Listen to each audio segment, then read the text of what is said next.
నేను మీకు ఒకటే విజ్ఞప్తి చేస్తున్నా, 2047 స్వర్ణాంధ్రప్రదేశ్ విజన్ డాక్యుమెంట్ తయారు చేశాం. నేను 2000లో విజన్ 2020 తయారు చేస్తే ఆ రోజు సమైక్య ఆంధ్రప్రదేశ్ కి చాలా మందికి అర్థం కాలేదు. ఆ రోజు నన్ను విమర్శించారు.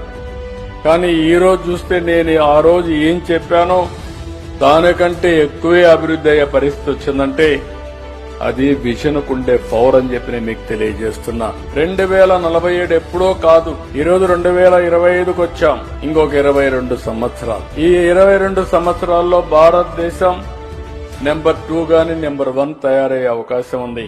అందులో ఆంధ్రప్రదేశ్ భారతదేశంలో నాకు ఏమాత్రం అనుమానం లేదు.